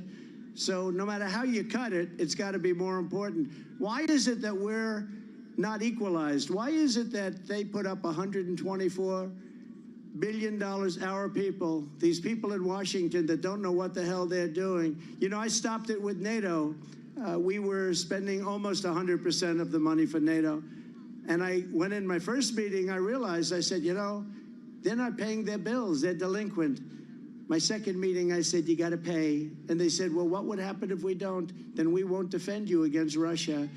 And the next day, money came in by the billions. All right, of course, that is former President Donald Trump at a rally in Virginia, of course, coming after last night's debate. And that is a wrap. Our cross-platform coverage, radio, TV, YouTube, Bloomberg Originals, the closing bell. Folks, we will see you again, same time, same place, next week. This is Bloomberg Business Week. Insight from the reporters and editors who bring you America's most trusted business magazine. Plus, global business, finance, and tech news as it happens. Bloomberg Business Week with Carol Masser and Tim Stenevec on Bloomberg Radio. You ready to take a few yoga breaths? Yeah, oh yeah, always. Okay. Always. Just checking. It's been a busy week. Okay, it has been a busy week. We saw equities actually touch records today. We did. Not close at records. Just kind of touch and go, yeah. Off of a key inflation print that's seen as Fed-friendly. And perhaps most importantly, as we've been talking about, after last night's debate, a reset, I think, in how a lot of people are thinking about the election in November. That's the backdrop for tonight's episode of Bloomberg Wall Street Week with David Weston, coming up at 6 p.m. Wall Street time on Bloomberg Radio and Television. David is host of Bloomberg Wall Street Week. He joins us here in the Bloomberg Interactive Broker Studio. David, that's where we want to start because no question it's the debate heard around the world. And as we've been talking about all day, forcing Democrats to confront whether or not President Biden can serve for 4 more years. We didn't get a lot of discussion last night about economic policy. I wasn't expecting a lot, but I'm wondering about how you're thinking about this in the context of your program. Well, isn't it interesting you say you weren't expecting a lot? I don't It's a blame debate. you for that. It's a debate. It is a debate, but the first I was question... hopeful that there was. The first question from moderators Right. was about the economy. What was the answer, And though? the answer is a different question, and we all know... It's top that of this mind is- in polling, right? Well, I was going to say that's what everybody votes on, It actually, is. is the economy. Yeah. And so it's a little sad that we weren't even expecting a lot of substantive discussion about it. But I don't disagree with you. We didn't learn a lot about either of their plans, I Yeah. thought, about growing the economy or Right. improving the lot of people. I didn't hear much from either Donald Trump or Joe Biden about what they plan to do. I feel like that's where we come in because, right, we have guests on who talk about like the different policies, and I feel like you guys cover that very well. Well, we try to do it. All of us try to do that. But yeah, we brought on Roger Altman, among other things, this week. Founder of Evercore, and as you know, he had some very senior positions in Democratic administrations in Washington, as well as having very prominent positions on Wall Street. And so we talked to him about exactly what's the economic choice at issue here, and he talked about the fact that it really is quite a strong economy. At the same time, people feel somewhat uneasy about it. But one of the questions I really put to him was, why are some people on Wall Street prepared to go with Donald Trump, given the fact that there's concern about tariffs, about some of the inflationary issues at stake? Why is it that that would be true? And this is part of what he had to say. Sitting CEOs, David, of major companies do not, as a rule, endorse presidential candidates. That's not new. They don't historically do it. And by the way, today, most boards of directors of major public companies wouldn't permit their CEO to make an endorsement of a presidential candidate. So they're not going to take a position publicly one way or the other. But when they look at the Trump agenda, I think a number of them don't like it.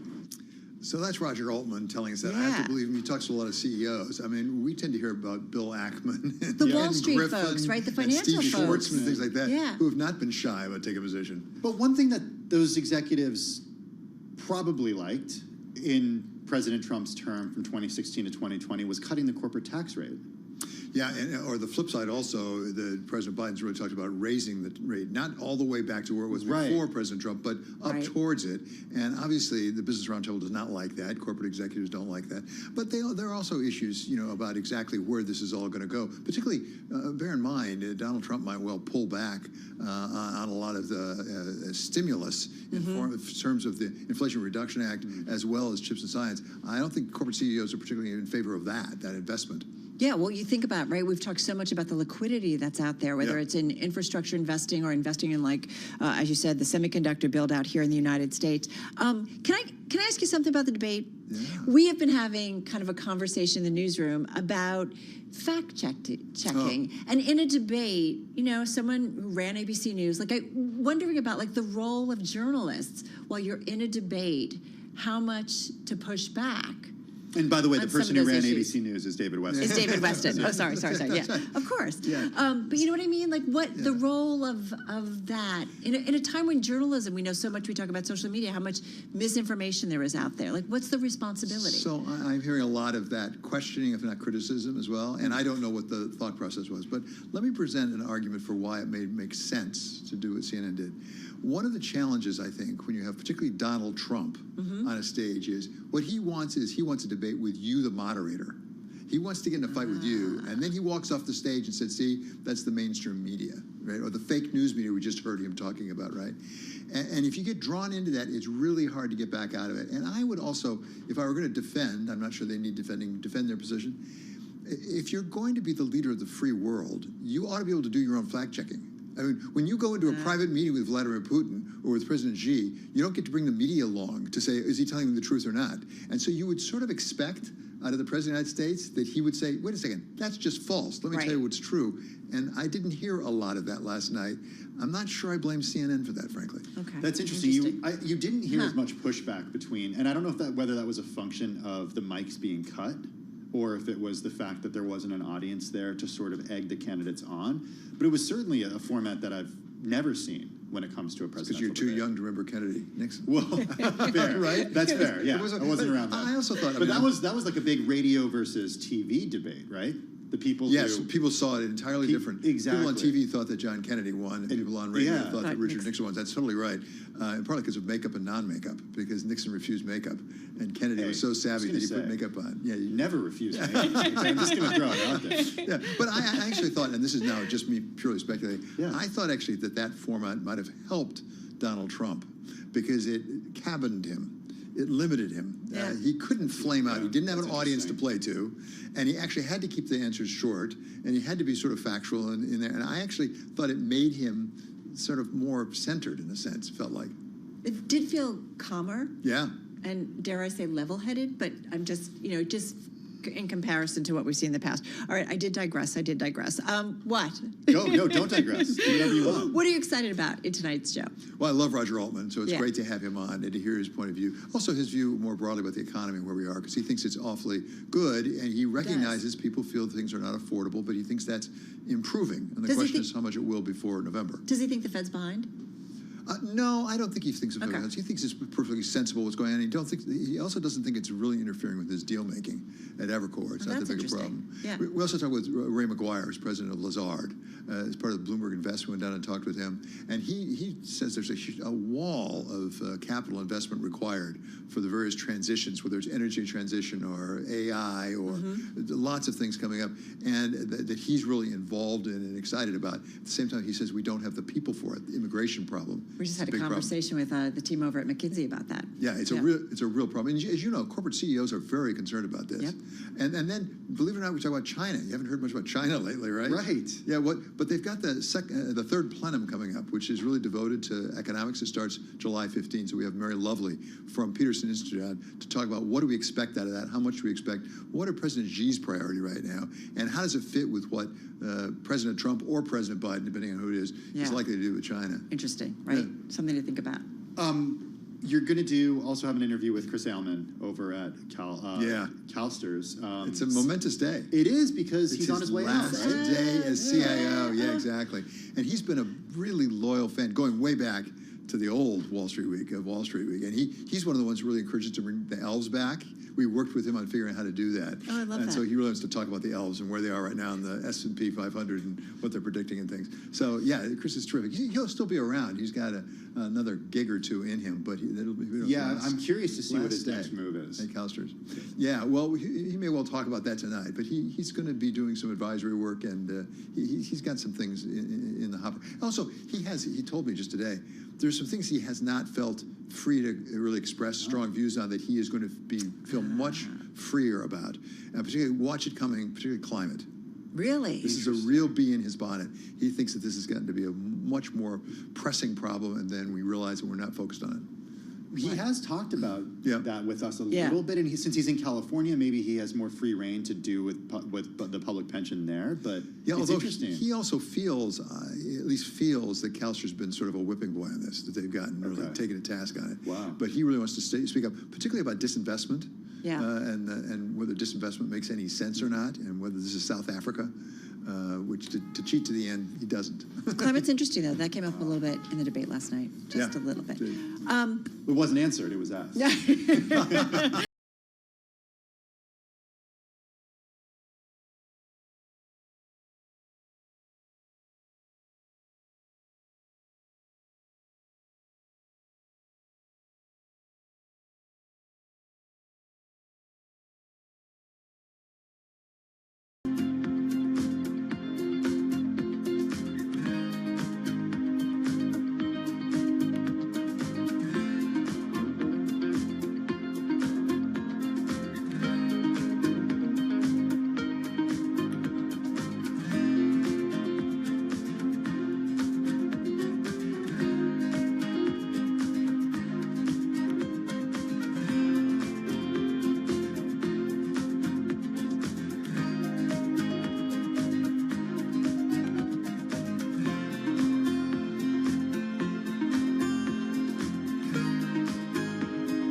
Wall Street, we do check markets all day long at Bloomberg. Turned out to be a losing day and a losing week as well for the S&P 500 index. On the week, the S&P dropped 0.1%. We did see a 3.5% gain for the month and for the year to date. As we move into the second half, the S&P up by 14.5%. Today's numbers: S&P down 22, drop there of 0.4%, ending the week heading into the second half of 5460. The Dow Industrial is down 45, a decline of 0.1%. NASDAQ today down 0.7%. 10-year yield 4.38%. The 2-year 4.74%. Spot gold down 0.1%, 23.24 the ounce. And West Texas Intermediate crude down 0.3%, 81.53 for a barrel of WTI. So again, stocks lower across the board. Nike, a prominent declining stock today, down 20%. Nike plunged after the world's largest sportswear company's full-year outlook missed expectations. Again, recapping, rough seas for the U.S. stock market today with the S&P down 22, a drop there of 0.4%. I'm Charlie Pelleton. That is a Bloomberg Business Flash. Did he really say rough seas? He did. He did. God, I love cruiser. Charlie He Pellet. loves cruises. That is so I well love cruises, that without is a doubt. so well done. Best vacation ever. Oh, Can you imagine the three of us sharing an inside cabin on a 7-week cruise? How much fun would that be? That would be a no. Hey, Charlie, I'll do it. Not even an outside cabin with a balcony. I Okay. love you guys, but no. Charlie, I'm in. Hey, speaking of That would be a cruises, reality you might show. recall our chat with Carnival CEO Josh Weinstein earlier this week, who talked about record-setting demand for cruises that's helped sell tickets at higher prices. He was upbeat. Very upbeat, I think it's fair to say. Oh, he was super upbeat. So too was Priceline CEO Brett Keller, whom we spoke to yesterday, though we got a little bit of a more cautious tone from Denny CEO Kelly Volade. Yeah, so let's continue our read on the American consumer. We got with us Adondra Ritzenthaler, CEO of Azamara Cruises. Azamara Cruises has a fleet of 4 mid-sized ships that carry about 700 guests in oceans, rivers, and they are able to dock at locations that the bigger ships can't access. Adondra joins us from Colorado. Good to have you with us this afternoon. You've been in the travel industry for 4 decades, 20 years in airlines, 20 years in cruises. Give us an idea of the environment that you see right now and remind everyone of the guest profile of the folks at Azamara Cruises. So thank you so much, first of all, to both of you for having me on. And I do not blame you for wanting to share a room. We've got plenty of space. You can all have your own stateroom with us. But it was funny hearing that.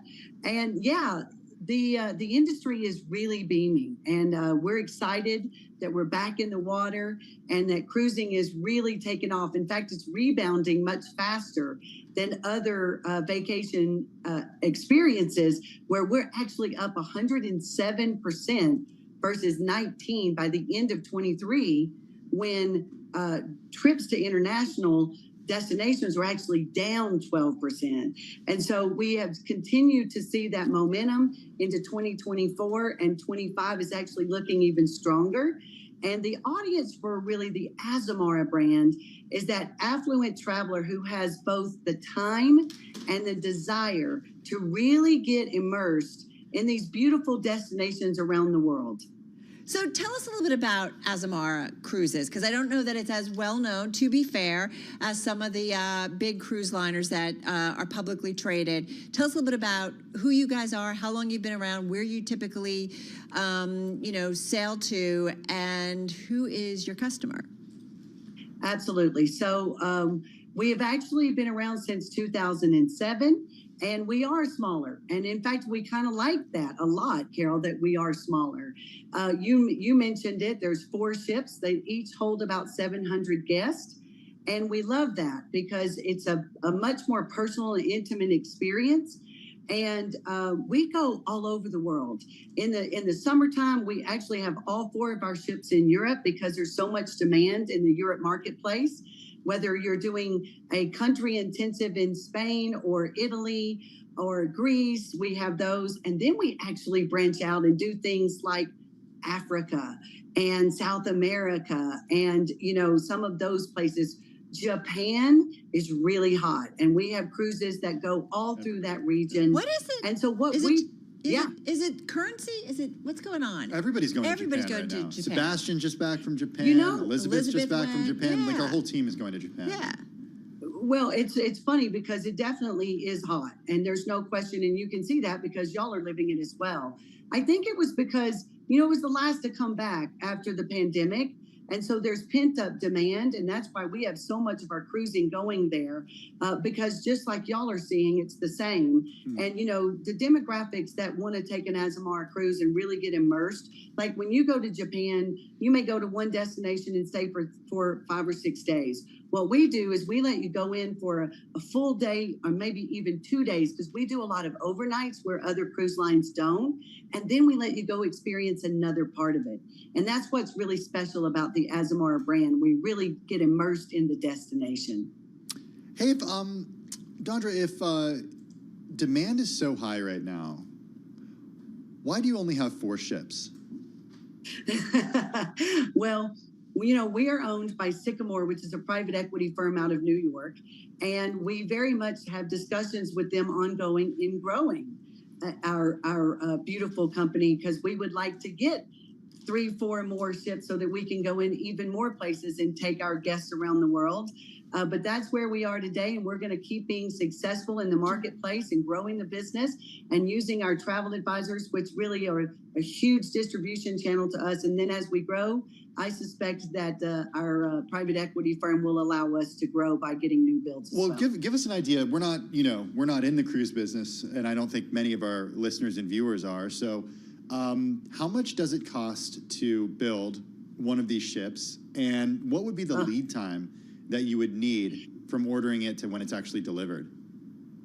Well, it's usually about an 18 to 20 month in advance. Like you go in and you secure the shipyard, and then, you know, it takes a while because we have to design them. We have to then make sure that they're built safely. And so it really does take a little bit. And, you know, as far as how much it costs, I don't know how much it would cost for our ships, because I came from my decade in the business that you mentioned earlier. We had much bigger ships. And so I wouldn't want to give the price for those because it won't cost us as much. Would it be like, stay in that we're small talking ship. tens of millions or hundreds of millions? Hundreds of millions. Okay. They're still big. Yeah, they're still big ships. They're still big ships. So go back It's a big ticket item. Okay. Listen, I was, you know, playing around on the website and looking at, you know, 2 people for 12 nights in the Caribbean. It looks like it could cost 5, 6, 7, 8, like it can go up the tier. Give us a range of the costs of taking like a 12-night cruise to the Eastern Caribbean. Well, you know, it's funny. The Caribbean is definitely a place that we go, but those are actually the less expensive cruising because there's so much capacity that goes into the Caribbean market. And we do it very differently than any of the competitors in that marketplace. But you could go anywhere from, you know, we have different cabin categories. Our suites, which are the ones that sell the, you know, first, actually are, you know, anywhere from 10,000. And then we have a few of the balcony cabins that you talked about earlier, Carol, that you could get for 5,000, 6,000 per person. So there's really something for everybody, but our guests have a tendency to want to buy the suite, and then that sells out first, and then we sell down from there. And are you sold out? Like, give us an idea. Just remind us again, like Carnival talked about record bookings and the outlook and talked about pricing power. So go there again, like in terms of your bookings, what are you seeing for 2024? What are you seeing in terms of pricing? We are definitely in a rising price environment, and in our environment, when you start to hit your targets, both from a booking and the yields that you're seeing, then you start to raise your prices, right? And so we are definitely right on target for 24. And honestly, 25 is actually showing some tremendous growth. We're, you know, 33% ahead of where we were same time last year, which is, you know, this year, because we have a tendency in the cruise business, and particularly at Azamara Cruises, we book pretty far in advance. And so we're really in the prime booking window for 2025 right now. Interesting. Okay. Hey, give us an idea of, you talked a little bit about your customer, but I'm wondering about the demographic profile of them. Some cruise companies like to appeal to families and bringing sort of multi-generations on. Longer cruises tend to attract those who are retired because they don't need to worry about taking so much vacation. Where are you? So, it's funny because it's two things. From an age perspective, right in that 50, 55 is the sweet spot for us. But it's not just people that are retired. In fact, there's a lot of guests that actually really want to go on an Azamara cruise because they've tried other cruise lines and they know they like cruising, but they really want to get into this global destination immersion. And what does that mean, right? So we will get to a beautiful place like Sicily, and we will get in at 8 o'clock in the morning. We won't leave until the next day at 5. Right. Not the same day at 5. So what happens is we have a tendency to get the cruisers who want something that's more immersive and not just those who are retired. But our sweet spot is definitely in that age demographics. And while we certainly accommodate families, that's not our target. All right, Dondra, really appreciate getting some time with you. Dondra Ritzenthaler, she is the CEO of Azamara Cruises, joining us on this Friday. Hey, do want to mention, though, a bunch of headlines crossing, and this has to do with post-stress tests, which we know we got this week, and now you're seeing what the banks are doing after passing them. B of A plans to increase its quarterly dividend to 26 cents a share from 24 cents. JP Morgan plans to boost its quarterly dividend to $1.25 from $1.15. Citi plans quarterly dividend boost of 56 cents a share from 53 cents a share. Also, Truist coming out and authorizing a $5 billion buyback program through 2026. JP Morgan authorizing a new common share buyback program of $30 billion. We'll keep these headlines coming. Yeah, we'll keep. And JP Morgan buying back shares of up to $30 billion. So, yeah, we're seeing some. Oh, did you just say that? Okay. Sorry, it's a big one. Let's get a check on the latest. We're trying to keep track of the headlines. We got Amy Morris in the Bloomberg 99.1 newsroom in Washington, D.C. Hey, Amy. Hi, Tim. President Biden says he's committed to winning the November election and brushing aside calls from prominent Democrats to step aside after last night's disastrous debate against Republican Donald Trump. Now, during a campaign event today in North Carolina, Biden said he's up to the task. I know how to do this job. I know how to get things done. I know, like millions of Americans know, when you get knocked down, you get back up. Biden also referred to the number of falsehoods and exaggerations made by Donald Trump during the debate. And Donald Trump is at this hour at a campaign rally in Virginia. Some big decisions from the Supreme Court today. The court ruling in favor of a January 6th rioter. The justices ruled that the government's broad use of an obstruction law does not apply to all of the rioters. The court also rejected a bid to delay a prison sentence for longtime Trump ally Steve Bannon as he appeals his conviction for defying a subpoena in the congressional investigation into the Capitol insurrection. The Supreme Court also upended a 40-year-old decision, making it easier for the federal government to regulate the environment and public health, workplace safety, consumer protections. The court overturned the Chevron decision.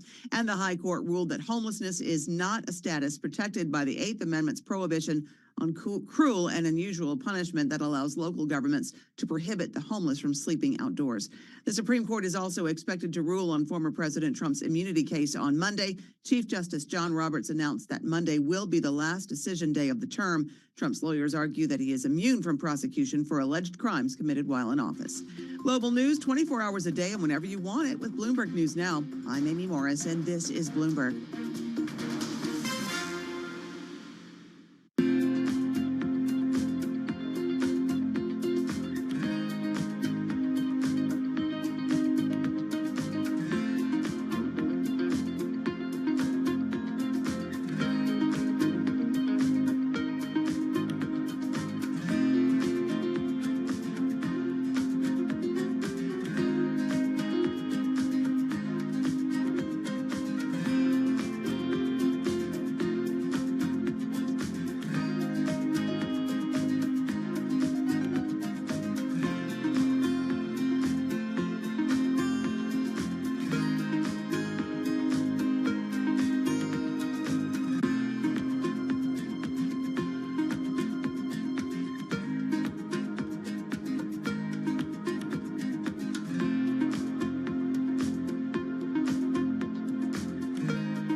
4:40 on Wall Street. We do check markets all day long. Here at Bloomberg, it is on to the second half of the trading year and the trading month of July.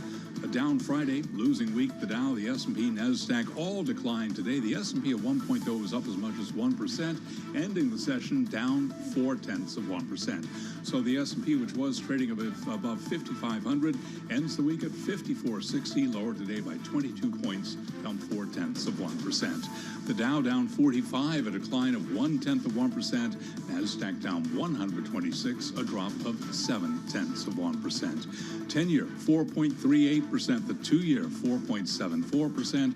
Gold down $2 the ounce to $23.25, a drop there of 0.1%. West Texas Intermediate crude 81.51 a barrel, down 0.3%. The presidential debate, first of two, is behind us. It has some investors asking what the outcome of the November election could mean for markets.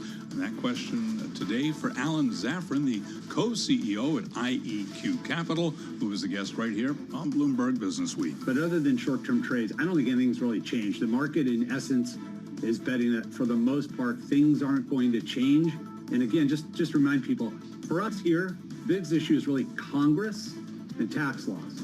And the best guess is we're going to end up with a divided Congress, and therefore there's going to be a limitation to some degree of what happens to changes in the taxes for corporations and for individuals. Alan Zafran of IEQ Capital. Apple's iPhone shipments in China rose 40% in May, continuing a recent rebound fueled by heavy discounting from major retailers. Apple shares today did decline, down 1.6%. Again, recapping, we wrap up the first half with a loss on the trading day. S&P down 22, a drop today of 0.4%. I'm Charlie Pelleton. That is a Bloomberg Business Flash. Thank you so much, Charlie. Do appreciate it. Well, our next guest writes about a worrisome trend in the C-suite. Women lost about 60 C-suite roles at S&P Global Total Market Index companies in 2023. Carol, it's the first time the number of female execs at the very highest level of business dropped during the almost 20-year period tracked by S&P Global Market Intelligence. You know, I thought we were making progress. So what exactly is going on? Beth Coet is a Bloomberg Opinion senior columnist, and in the new issue of Bloomberg Businessweek magazine, the new monthly issue, she writes about the declining numbers of female executives at a time when the political right is blasting DEI efforts. She joins us from New York City, as we mentioned, featured this story in the new issue of Bloomberg Businessweek magazine that's on newsstands, online, and on the Bloomberg terminal. So, Beth, what's going on here? Because you opened talking about Roz Brewer over at Walgreens Boots Alliance, and she was out after 2020, just a couple of years after start. We all saw what happened yesterday to the company's stock, but it was sort of a long time coming. You use that as sort of like the lead-in to explain what's happening at these companies. Absolutely. You know, it's really interesting. You mentioned, you know, I picked up on just sort of an alarming set of stats. Progress really seems to be backtracking. And Roz Brewer at Walgreens was a great example of that. When she became CEO of the company, it was a record number of Fortune 500 CEOs. When she was named CEO, she was the only Black female running a Fortune 500 company at the time. So, you know, it really felt like progress. It was celebrated by corporate America. And then less than 2.5 years later, she was out. And, you know, I think that this is, as you said, one of 60 C-suite women who had lost a job. So I do think it really feels like a decline in a very painful way. All right, Beth, so tell us about this stalled gender revolution. What's going on? Because it does feel like for years, right, we've talked about diversity, equity, inclusion, and, you know, specifically focused on a lot of aspects of that, but in particular, the gaps that were between men and women. And it looked like companies were sensitive about it. They were publishing data. Why are we now in a stalled gender revolution? Yeah, so as you mentioned, you know, in the piece I say, I think that we've always seen progress and stalls and backlashes, and right now we are definitely in a stall. And I think a big part of that is the climate right now. We were in a period where people really did care about trying to increase diversity within their organizations, and now, for a number of reasons, they're afraid to do that. They're afraid to talk about it, and I think that has changed the environment. So we used to recognize in just the last couple of years, we started to recognize these hurdles that women faced in the workplace. And now I think that I had a professor tell me it's okay to discriminate against women again. And I think that's a huge part of it. Yeah, you're quoting Erin Reed, a professor at McMaster University's Business School who studies gender in the workplace. You reference, Beth, the idea that potentially, and you write about it in the piece, that Elon Musk and Bill Ackman have, you write that they've ratcheted up the rhetoric with posts on social media claiming DEI is racist and illegal. We've done a lot of reporting around sort of the corporate backlash to DEI. But one name in here that you do call out as not sort of being on that same page is Jamie Dimon over at JP Morgan Chase. What is he doing? Yeah, I mean, he puts out an annual letter every year, and in it, he dedicated this year quite a bit of space. The letter itself was quite long, and in it, he dedicates a good amount of space to talking about why DEI is important to the company, to business. And I don't think it's a coincidence that we have seen now 2 of his potential successors are women in an industry that is predominantly white, is predominantly male. I think if you create an environment where women want to work, they'll come work for you. And I do think that elsewhere, we've seen women leave roles at companies that have been less supportive. So I think that this is a great example of what can happen when companies walk the walk. When they do, right? When they actually walk the walk. When they do, yeah. When they do, absolutely. Having said that, going back to Rosalind Brewer at Walgreens Boots Alliance and her short tenure there, I am curious in reporting this out that she inherited a company with issues and problems, and it doesn't seem like necessarily. There's a term for that, right? What do you mean? I keep forgetting what that is. It's the glass cliff. Yes, the glass cliff. Oh, okay. And we spoke about it with one of our guests a few weeks ago, and she said that often women are brought in these cases. Like in a bad situation? Yeah. Yeah, no, go there. Like, it's just interesting, the comparison between men being brought in to deal with a difficult situation, how much time they're given to fix it versus a woman. Are we seeing really a gap in that? Yeah, I mean, I think there's 2 things. One is that women in general tend to get the top job in these glass cliff situations where they are brought into a struggling company and expected to turn things around. And we've also seen in the numbers that they're not given as much time. The length of tenure is significantly shorter for female CEOs than it is for male CEOs. And in Roz Brewer's case, she was not really given the time or the authority, right? She had the previous CEO was still very present, largest shareholder. When she took the job, they said they really liked her retail and digital experience. And when she left, they said, they really actually wanted someone with more healthcare experience. I mean, they knew that going in, that was her expertise. That's not her fault. And so I just think in general, it's typical that when women do get these big jobs, it is often at these companies that are really hard turnaround situations. I'm thinking of Mary Dillon over at Foot Locker. She's somebody who was brought in to turn around Foot Locker, and she's only been there for a short time. But go ahead, Carol. No. Hey, Beth, we only have about 45 seconds left here. So now what? So what's next? Is there now hope? What? Right. That's the question. I mean, one, I'll leave you with sort of an optimistic note, and that is, I think that the last couple of years have shown women what is possible when their companies do recognize these hurdles that they face. And I think now women are not willing to go back, and they're going to leave companies that don't support them. They've just seen the other side of it. And, I think that is maybe one little ray of hope that we can take from this. Beth. I like that. Yeah. I was thinking of, I was actually quoting, what's the network movie quote? Like,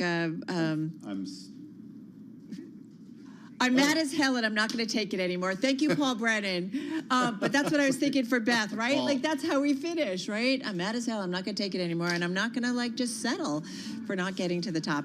Beth, great story. Beth Coet, senior columnist at Bloomberg Opinion. That is in the new monthly edition of Bloomberg Business Week, which is out on newsstands now on the Bloomberg and at Bloomberg.com. And a great preview in our weekend show coming your way tomorrow. You're not going to forget that time for a while. Yeah, I'm mad as hell. It's a great quote. This is Bloomberg.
company news headlines on Bloomberg Radio.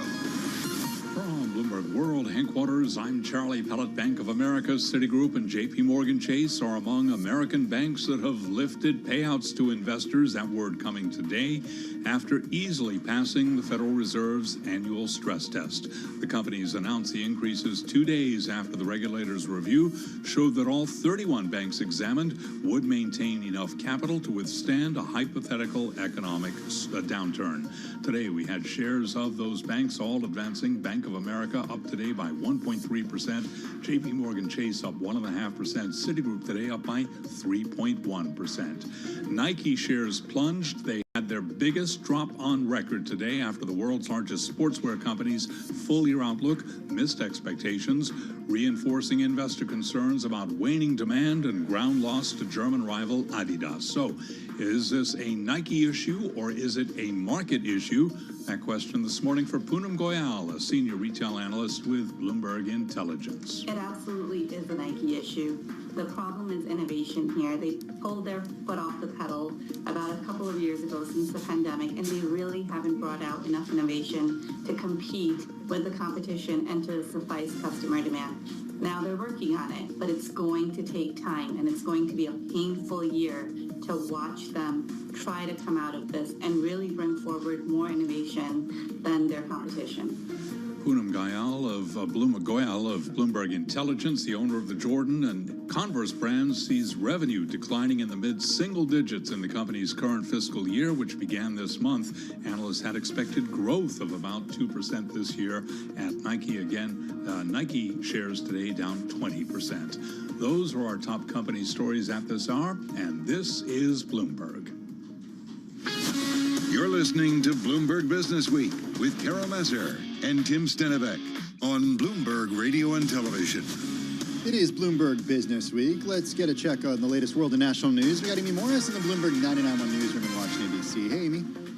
Hi, Tim. President Biden's debate last night against Donald Trump was considered something of a disaster for the Biden campaign. Members of his own party have been reportedly wondering if maybe there should be someone else on the ticket. Now, during a campaign event today in North Carolina, Biden addressed those concerns. I don't walk as easy as I used to. I don't speak as smoothly as I used to. I don't debate as well as I used to. But I know what I do know. I know how to tell the truth. Biden there referring to the number of falsehoods and exaggerations made by Donald Trump during the debate. Trump himself at a campaign rally in Chesapeake, Virginia this afternoon, where he spoke about Biden's performance last night. And that's what it is. It's not his age, it's his competence. Biden and Trump will meet again at the next presidential debate in September. The Supreme Court has made it harder to charge Capitol riot defenders with obstruction. The justices ruled that the charge of obstructing an official proceeding must include proof that defendants tried to tamper with or destroy documents. The Supreme Court also rejected a bid to delay a prison sentence for Trump ally Steve Bannon. He is appealing his conviction for defying a subpoena from the House committee that it was investigating the U.S. Capitol insurrection. And the divided court threw out a decades-old legal doctrine empowering federal regulators to interpret unclear laws, issuing a blockbuster ruling that will constrain environmental, consumer, and financial watchdog agencies. And then the court also said homelessness is not a status protected by the Eighth Amendment's prohibition on cruel and unusual punishment. We are also expecting more opinions from the court, including a ruling on presidential immunity on Monday. Global news 24 hours a day and whenever you want it with Bloomberg News Now. I'm Amy Morris. Now back to Bloomberg Business Week with Carol Masser and Tim Stenivek.